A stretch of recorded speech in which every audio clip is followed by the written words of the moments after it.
እስቲ እኔ አይቼ በጣም የተገረምኩበትና ማንኛውንም አይነት ዲዛይን ለማሰራት ወይ ደግሞ ለመስራት እያሰባችሁ ከሆነ የግድ ማወቅ ያለባችሁ አሪፍ ዌብሳይት ልጠቁማችሁ። የዌብሳይቱ ስም ብራንድ ክራውድ ይባላል። ዋናው እንትናቸው ሎጎ ዲዛይን ነው። ካምፓኒ ኔም እና ኪወርዶችን በመጻፍ በሺዎች የሚቆጠር የሎጎ አማራጮችን ያመጡላቸዋል። ከዛ መካከል አንዱን በመምረጥ ፉሊ ከስተማይዝ አድርጎ መጠቀም ይቻላል። ለምሳሌ የሎጎን ከለሮች ሊሆን ይችላል፣ የጽሁፎችን አቀማመጥ፣ ኤቭሪቲንግ የሎጎን ሙሉ አቀማመጥ ሊሆን ይችላል። ሙሉ ከስተማይዝ አድርጎ መጠቀም ይቻላል ማለት ነው። እና በተጨማሪ የቢዝነስ ካርዶችን፣ ሶሻል ሚዲያ የተለያዩ ዲዛይኖችን፣ የዌብሳይት ዲዛይን፣ ፍላየሮችን፣ ኢንቪቴሽን ካርዶች፣ የፉድ ሜኒው ሊሆን ይችላል፣ ጊፍት ካርዶችን፣ የተለያዩ ነገሮችን ይሰራል።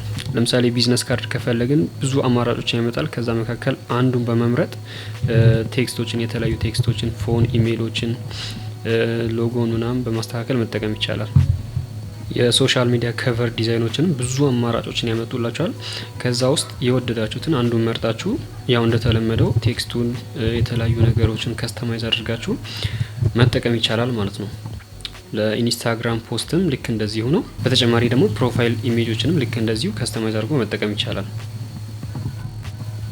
እና በተጨማሪ ደግሞ የተለያዩ የኢንቪቴሽን ካርድ ዲዛይኖችን፣ የዌብሳይት ዲዛይን ለምሳሌ የዌብሳይት ዲዛይን ፉሊ ሪስፖንሲቭ ነው። ለስልክም ለፒሲም ይሆናል።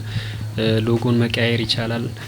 ኤቭሪቲንግ ቴክስቶቹን፣ ፎቶዎቹን፣ አቀማመጡን ምናምን ከስተማይዝ በማድረግ ፐብሊሽ በማለት ለሆስቲንግ የሚከፈለው $72 ፐር ይር ነው። እነዚህ ለምሳሌ በጣም ያማምሩ የፍላየር ዲዛይኖች ናቸው። የቲሸርት ዲዛይንም አለ። የተለያዩ ቲሸርት ዲዛይኖች አንዱን በመምረጥ ዲዛይን ማድረግ ይቻላል። አኒሜሽኖችን፣ ሾርት አኒሜሽኖችንም መስራት ይቻላል። የፉድ ሜኑ ዲዛይን፣ በቃ ብዙ ነገር አለ። ዩ ሃቭ ቱ ቼክ አውት ዘ ዌብሳይት።